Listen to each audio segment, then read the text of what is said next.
Shadow Slave. By Guiltythree. Chapter 100, Clear Conscience. The Black Knight remained motionless for several minutes, silently observing the corpses of his enemies. Drops of blood fell from the blade of his fearsome greatsword, gathering into a puddle beneath his feet. The thoughts of the cruel creature were a mystery. To be honest, Sunny wasn't even sure that this unstoppable mountain of murderous black steel was sentient. In that regard, the monstrous inhabitants of the cursed city were a bit strange.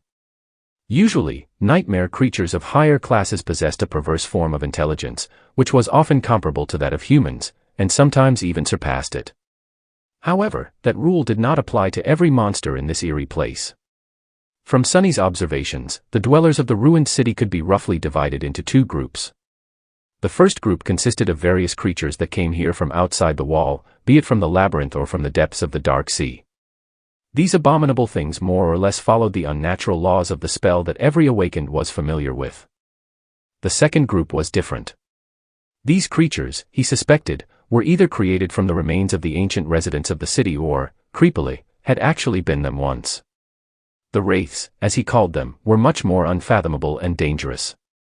Their powers and behavior refused to abide by any sort of sense or logic. The Black Knight was one of these sinister revenants. That's why Sunny had trouble predicting his actions.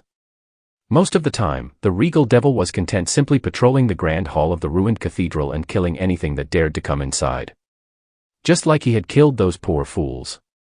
With a sigh, Sunny lay down on top of the support beam and, not paying any attention to the deadly height of his improvised resting spot, closed his eyes. He wanted to take a breath before continuing with his nightly errands. Soon, the sound of heavy footsteps informed him that the bastard had resumed his never-ending patrol. Good riddance. Despite the fact that nothing was disturbing his peace anymore, Sunny still felt strangely restless. His inner voice was in the mood to chat. "Ah, Sunny. Aren't you forgetting something?" He frowned. What was there to forget? He was just catching his breath before going out again. He also had to wait for the right moment to scavenge through the possessions of these dead hunters. You just killed 6 people. Don't you feel guilty? Sunny was a little startled by this question. Curious, he listened to his emotions and came to the conclusion that no, he did not feel guilty at all. This was his 3rd time killing a human being. Granted, the first time happened inside a nightmare, where people were supposed to be simple illusions. However, Sunny wasn't sure that he believed in this theory. The old slaver's anguish had felt awfully real to be just a figment of his imagination. The second time. Well, he didn't want to think about that. That happened in the castle, anyway, and that part of his life was over. The 3rd time was the cleanest of them all.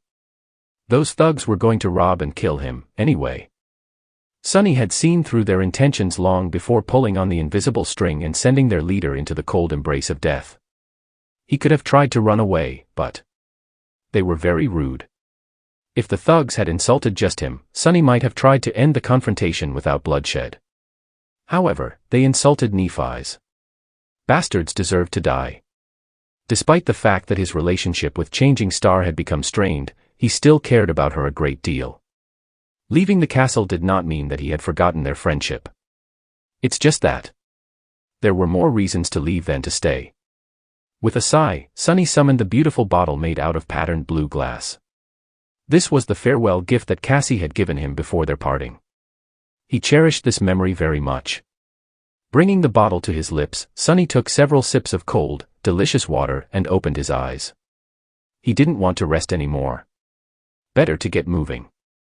Before venturing out again, Sunny returned to his room and walked over to a large iron chest that was standing in one of its corners. Exerting some strength, he lifted the heavy lid and admired his treasure pile. Inside the chest, more than 100 beautiful soul shards were glowing softly in the dark. The sight of them always lifted Sunny's mood. Despite the fact that he himself had no use for the soul shards, they were still a valuable resource. Here on the Forgotten Shore, shards were a form of currency among the sleepers. 100 of them was an unimaginable amount. After a lifetime of being a pauper, Sunny was finally rich. Money, I have so much money. If a person wanted to live inside the castle walls, they had to pay a tribute of 1 soul shard every week. Those who could not afford it were forced to remain outside, living in a makeshift settlement just beyond the gates, which was often attacked by the monsters. Even so, they had to pay for food or go out and hunt themselves, which more often than not led to their deaths. With how much Sunny had gathered in these 3 months, he would have been able to live in the comfort of the castle for years. If he wanted to. Which, of course, he did not. Why would he pay for accommodations when he already had a palace of his own? One with no noisy neighbors and a fearsome guardian protecting the premises, no less. Putting 2 new soul shards in the chest, Sunny glanced at his dragon hoard one last time and closed the lid with a satisfied smile. Perhaps it was time to visit the castle again and buy a few things. No. He had already bought everything he needed the last time. Spending too many shards would make people doubt that he was as pathetic as everyone thought he was. Of all the sleepers in the castle, only 3 people knew that he was not just good at hiding in the shadows and avoiding danger. They were Nephi's, Cassie, and Castor. That damn bastard. Chapter 101, Turf War. Castor had been lucky enough to enter the dream realm near the city and arrive at the castle much earlier than the 3 of them. By the time Sunny, Nephi's and Cassie had found their way to the human settlement, he was already in good standing there. Despite the fact that there were a lot of opportunities for a talented legacy to rise through the ranks of Gunlog's army, he had nevertheless decided to remain independent and eventually joined the Changing Stars cohort, drastically raising their combat strength and reputation. Looking back, that was when all of Sunny's problems had really started.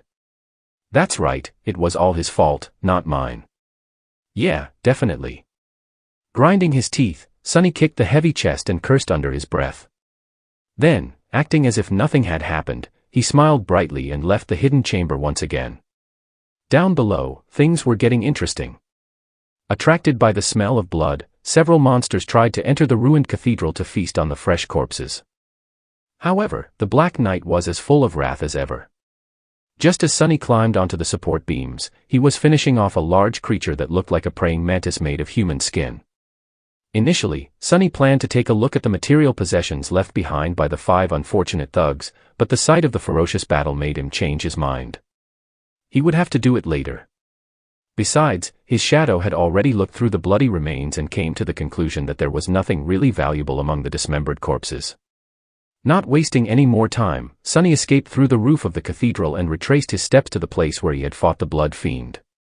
The body of the hunting party's leader was still there. Of course, his memories had long disappeared, leaving the bearded man dressed only in rags. The heavy battle axe was gone, too. Sunny sighed. That's why killing people is not worth it. His shadow covered its face with a hand and shook its head dejectedly, trying to express that his wording was nothing short of unfortunate. Sunny frowned. What? It's not. And for him, it was doubly so. When one awakened killed another, they received a considerable portion of the enemy's soul essence without having to shatter their soul shard. Sunny, however, was not an ordinary awakened. His aspect was based on consuming shadow fragments instead. That meant that even if his enemy had absorbed hundreds of soul shards in the past, Sunny would only receive the number of shadow fragments matching their rank and class, just like he would after slaying a nightmare creature. Since all sleepers were mere dormant beasts, in this case, the number was 1. Just 1 fragment away from 400, Sunny said, a bit disheartened. All that work for nothing. Some small, rational piece of his mind was actually relieved that killing humans was not very lucrative. Otherwise, in his state. No, he wouldn't. Surely. Ah. Wouldn't what?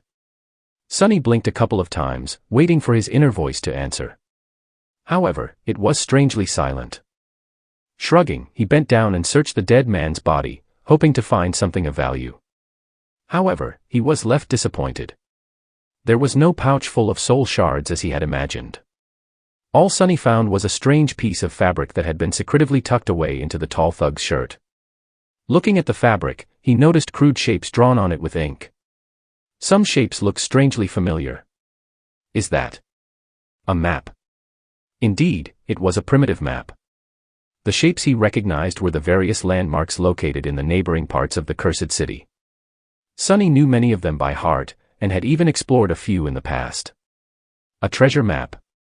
Suddenly, the strange timing of the hunting party's arrival and their lack of experience made perfect sense. They weren't actually hunters. Instead, they were a bunch of fools who had been swindled by some smart person back at the castle into buying a fake treasure map. At least that was the most likely possibility. However. But what if it's real? Sonny blinked, looking at the map with a mix of distaste and avarice. He couldn't decide whether he should try and follow it or throw it away. Luckily, his thought process was interrupted by a thunderous crash. One of the buildings not far from where he was standing suddenly collapsed, filling the street with a cloud of dust and flying debris. A massive shape flew through the air and heavily crashed against another wall, causing an avalanche of stones to fall down. The creature tried to stand up, but then twitched and grew still, spilling rivers of fetid blood all over the pavement. It was unmistakably dead. Sonny quickly hid the map in his armor and dove into the shadows, trying to understand what was happening. Somewhere near, furious roars and the sound of steel clashing against steel could be heard, growing closer with each second. Strangely, there were no human voices. A battle between nightmare creatures. Such things were not rare in the Cursed City, but to Sonny's knowledge, there were very few things capable of challenging the current masters of this street and the adjacent square. These creatures were not the most powerful among the inhabitants of the city, but due to their unique characteristics, Sonny tried to avoid them like the plague. He saw several monsters much more powerful than anything he would be willing to take on, ending up sliced and diced into tiny pieces on that square. However, none of them was able to give the protectors of the square as much trouble as they were having right now, at least judging by the desperate sounds of the battle. Intrigued, Sonny decided to take a look. Hidden in the shadows, he climbed up the tall wall of an ancient building and soon arrived on its roof. Watching his footing, Sonny walked forward until he reached the opposite edge of the building. From there, he could see the wide square in all its dark glory. In the middle of the square, a moving statue was fighting against several hulking monsters. Chapter 102, Stone Saint. On a dark square surrounded by ruins of once magnificent buildings, a vicious battle was coming to an end. The remains of its solemn protectors were lying on the cold cobblestones, ruthlessly shattered into pieces. Sonny blinked in shock. They actually lost. He was really astonished. The living statues that used to guard the square were a very tough bunch. As far as nightmare creatures of the Cursed City went, they weren't the most formidable in terms of size and physical might. However, their strange bodies were extremely durable and capable of withstanding truly devastating amounts of damage. Aside from that, the stalwart stone warriors were also disciplined, proficient in the use of weapons and utterly deadly. They were able to perfectly coordinate their movements, using strategy and tactics to silently overwhelm opponents whose power far surpassed their own. Countless monsters fell to their blades. That's why Sonny had always avoided getting into a confrontation with these weird creatures. Even though they weren't fallen by rank, the stone revenants represented a threat that was enough to make him wary. However, now the ownership of the square was about to change hands. The bodies of the previous masters lay shattered to pieces. In death, they looked just like broken statues. Even their metal armor and weapons had turned to stone after the wielders were destroyed. There were 5 or 6 of these stone piles scattered around the square, while the attackers seemed to have lost only 3 of their numbers, including the massive monster that had been sent crashing through a building earlier. Each body towered above the dark cobblestones like a small hill. The invaders were of a type of the nightmare creature that Sonny had never seen before. These new menacing monsters looked like giant spiders with bodies covered in thick plates of wrought iron. They moved with terrifying speed and force, sending cracks running through the cobblestones with each step. There were currently 2 of them left on the square, circling around the lone surviving stone warrior. The last of the living statues seemed to be a female. Compared to the spiders, she was almost comically small in stature, standing no taller than Sonny himself. The graceful stone creature was armed with a sword and a round shield, wearing a plate armor that covered most of her body, leaving only the eyes exposed. Or, rather, 2 rubies burning with crimson flames that these creatures had instead of eyes. Her armor and weapons were black in color, forged from some unknown and incredibly heavy stone-like alloy. Of course, in reality, they were made out of the same stone as their wielder. However, the dark force that had turned the granite body of this nightmare creature into the strange approximation of flesh had also turned the stone armor into metal. Currently, the last of the living statues was standing with her shield raised, the blade of the sword resting on its rim. Her head was lowered, ruby eyes silently following the movements of the 2 spider monsters. Sunny didn't know for sure, but he suspected that these spiders were both fallen beasts. In any case, the stone woman was doomed. Her enemies were just toying with her, savoring the helplessness of their victim before finishing the job. He didn't really care. In fact, he was waiting for the show. Watching nightmare creatures slaughter each other was one of his favorite pastimes, and the best thing about it was that it didn't matter who won. Come on, get her. However, in the next moment, he was surprised. In a strange turn of events, the stone monster lunged at the spiders first. Calmly striking her sword against the rim of the shield twice, she dashed forward with grim determination. The spider she was aiming at was a second too late to react. However, due to its superior physical form, it was still able to meet the sudden onslaught with a vicious strike of its own. One of its legs shot forward, threatening to shatter the stone body of the attacking living statue into tiny pieces. The smaller creature deflected the blow with her sword and bashed the spider with the round shield, putting all of her weight and inhuman strength into the strike. Sunny blinked as the massive body of the fallen beast was thrown back and toppled over. The black sword immediately lashed out, sending a shockwave through the spider's guts. A rain of strikes fell on the iron surface of the monster's abdomen, filling the square with the clangor of metal. The stone warrior attacked with savage ferocity, using both the sword and the shield to inflict as much damage as possible in a short amount of time. Just as the iron plate protecting the soft innards of the monster cracked, the second beast joined the fray. The following bloodbath was nothing short of horrifying. Despite the fact that the spiders were much faster and stronger, the steadfast stone wraith kept up with them for a while. Her indomitable will and ruthless resolve were enough to give the fearsome creatures pause. Moving with the deadly precision of a bloodthirsty killing machine, the living statue completely disregarded self-preservation in favor of making her enemy suffer. It seemed as though she was determined to take them to the grave with her. Soon, the terrible wounds on her body accumulated, making the stone creature look like a vandalized piece of macabre art. However, the spiders were no better, their fetid blood was spilling everywhere, painting the whole square red.